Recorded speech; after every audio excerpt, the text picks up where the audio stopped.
IPS வந்து resign பண்ணீங்க, ஃபேமிலியில் என்ன சொன்னாங்க? அப்பா வந்து அந்த நேரத்தில் வந்து ஒரு பிழைக்க தெரியாத முடிவு அப்படின்னு தான் சொன்னார். இந்த மாதிரி வந்து ரிசைன் பண்ணக்கூடாது அப்படின்னு. ஆரம்பத்தில் கன்வின்ஸ் ஆகலைன்னா கூட அம்மா எப்பவுமே உங்களுக்கு தெரியும் பிளைண்டாக சப்போர்ட் பண்ணுவாங்க. உங்கள் வீட்லேயும் சரி, என் முக்கால்வாசி வீட்டில் வந்து அம்மா அந்த மாதிரி ஒரு பிளைண்ட் சப்போர்ட் என்ன இருந்தாலும். மனைவி வந்து என் கூடவே இருக்கிறனால அவங்களுக்கு என் தாட் ப்ராசஸ் தெரியும். 10 வருஷமாக கூட இருக்காங்க, பார்க்குறாங்க. அதனால் எங்கள் அப்பாவை கன்வின்ஸ் பண்ணுறது தான் ஒரு பெரிய விஷயம். இன்னுமே எங்கள் அப்பாவை கன்வின்ஸ் பண்ணுறது தான் பெரிய விஷயம். எங்கள் அம்மாவையும் என்னுடைய மனைவியும் வந்து கன்வின்ஸ் பண்ணிட்டேன். எங்கள் அப்பா ஒரு நாள் கன்வின்ஸ் ஆவாருங்கிற நம்பிக்கை எனக்கு இருக்குங்க. ஓ, இன்னும் கன்வின்ஸ் பண்ணிட்டே தான் இருக்கீங்க, பண்ண சரிதான் அப்படின்னு. வேலைக்கு போக மாட்டேன், சிவில் சர்வீஸ் போவேன், எம்பிஏ போவேன், லக்னோ போவேன் அப்படிலாம் சொல்லும் பொழுது முதல்ல பயந்தாங்க. படிப்படியாக மேலே ஒரு நம்பிக்கை அவங்க மேலே வர ஆரம்பிச்சது. ஓ, இவன் என்ன முடிவு எடுத்தாலும் கொஞ்சம் யோசிச்சு தான் எடுப்பான் அப்படின்னு. சிவில் சர்வீஸ் கர்நாடகா 9 வருஷம் இருக்கும். ஏன்னா அப்போ நமக்கு மனைவியை வந்துட்டாங்க, ஏன்னா எல்லாத்தையும் கேட்டு தான் முடிவு எடுக்கணும். பட் ஒரு காலகட்டத்தில் சிவில் சர்வீஸ் பொறுத்த வரைக்குங்கன்னா குறிப்பாக அந்த போலீஸ் துறையில் இது எல்லாத்தையுமே நான் இழக்க ஆரம்பித்தேன். ஊர்லேருந்து தூரம், வருஷத்துக்கு 2 டைம் ஊருக்கு வந்து பார்க்குறது, அப்பா அம்மாவை ஒரு முறை. இன்னொரு பக்கம் பணி வந்து ரொம்ப சந்தோஷமாக அற்புதமாக இருந்தால் கூட மேலே போக அடித்தட்டு மக்களுடைய வாழ்க்கையிலேருந்து கொஞ்சம் பிரிஞ்சு இருக்கிறோம் அப்படிங்கிற உணவு இருந்துச்சுன்னா. ஏன்னா நம்மலாம் வந்து நீங்கள் பார்த்தீங்களான்னு தெரியல, எனக்கு எப்பவுமே மக்களோட இருக்கணும் அப்படிங்கிறது என்னோட எண்ணம். கீழே அப்படியே கை கீழே இருக்கணும்னு.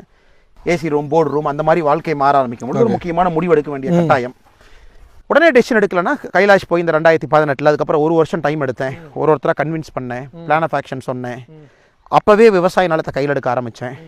அப்போவே வந்து ஒரு மாதத்துக்கு ஒரு 2-3 நாள் இங்கே வர ஆரம்பித்தேன்.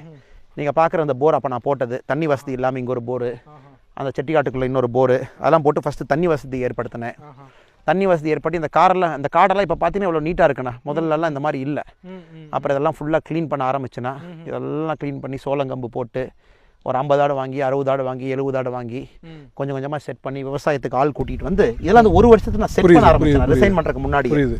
அப்போ அவங்களுக்கு ஒரு நம்பிக்கை, சரி தப்பான முடிவு எடுக்கல, ஏதோ பிளான் வச்சிருக்கா.